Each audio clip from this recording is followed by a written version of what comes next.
that is one of support, but one that needs you to show up to activate it. There is so much going on in the astrology this week. I cannot wait to jump in and tell you what's going down.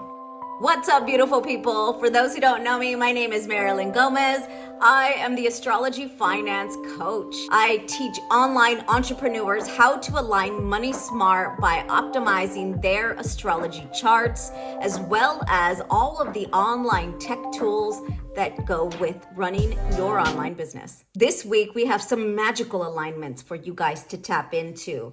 The sun is going to sextile Uranus.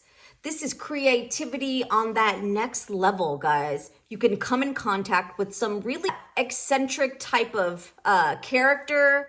Those that are just on that next level, they aren't afraid to come with out-of-the-box ideas. This is an energy that is also supportive of receiving flashes of insight. The sun, that is your soul. Maybe these are soul charges coming your way. Uranus rules electricity. These are charges or just downloads, like zings or zaps of insight that are just gonna pop into your brain or into your body, and you're going to know. But again, remember the sextile aspect. That is one of support, but one that needs you to show up to activate it. If you are a true beginner, I highly encourage you to grab your free Soul Grow astrology reference guide so you can follow along. The way these videos work is by rising sign.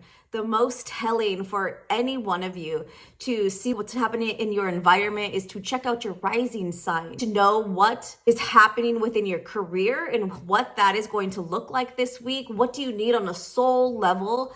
This is your sun sign. Don't forget to tune into your moon sign, because that is also letting you know how you're going to be responding this week emotionally. What could be going on internally? Rising, sun, moon, check all three, and then check your friends. Another important alignment we will experience this week is Venus conjunct Pluto.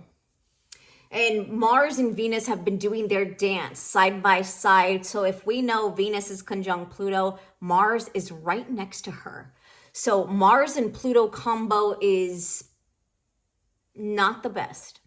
Although Pluto is a neutral planet, Mars is a planet that brings extra heat, extra fire.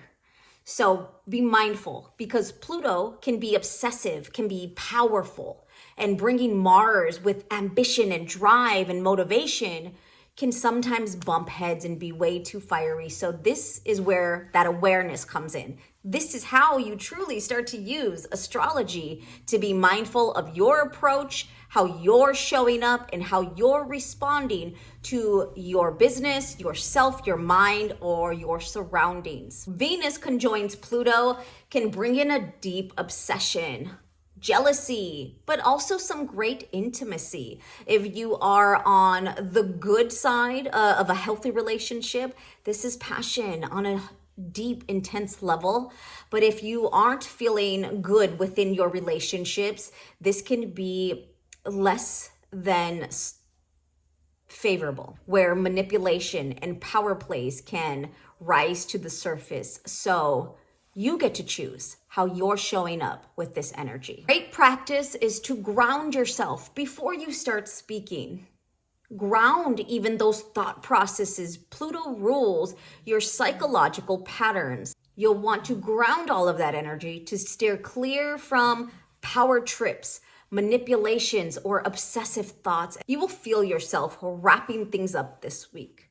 This is the energy of that lunar cycle. We are at the final end before we make it back to the dark moon, which is the new moon, where the cycle begins again. So this is the time where you can recognize what worked this month and what's coming forward.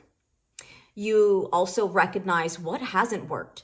Allow yourself to let go of stuff. Cross it off your list if it just did not work for you. Cross it off your list or out of your structure altogether if it's not serving you in a positive way. It's not serving your larger vision or your larger picture. Cross it off. Continue this final release as we make our way back to the new moon, where we start fresh And this new moon is in the sign of Pisces. What a magical new moon at that. So stick around as we get into all 12 signs. If you're really enjoying all of this astrology awesomeness, then definitely check out your rising sign at this video above. Okay, for Cancer and Cancer rising, the affirmation card for you, Cancer, trust I did not forget, is my potential to succeed is limitless. Cancer, your potential to succeed is limitless. All right, Cancer, so your brand new beginning, your new moon beginning is happening in your 9th house of higher learning, your 9th house of beliefs, long distance travel, publishing, teaching. All of these are 9th house themes. So for you, Cancer, you could be you could be really starting to plan out some travel that's coming in your near future. You're starting to think of it as the weather is starting to warm up and you're ready. You're ready to put yourself back out there. Maybe this is you coming out of these last few weeks where you have really done that inner work in your belief systems. You're transforming your philosophies. So now this new beginning within this house for you is this new you with fresh perspective, with a lot of the heaviness and the mental clutter that you've been able to leave behind. And now we're moving forward with new belief systems, ones that are supporting your growth, adding joy to your spirit, and kicking off this brand new beginning in your 9th house. If you have yet to generate your free natal chart, check out this video right here and you'll be able to get your free copy in a matter of minutes. By casting your own natal chart, start to discover and use astrology in practical application in the way that I learned to use it as well as the ways I teach it. I would love to hear in the comments below, how did this week turn out for you? What are you taking action on and how can I support heart and healing? I'm Marilyn. Until next time.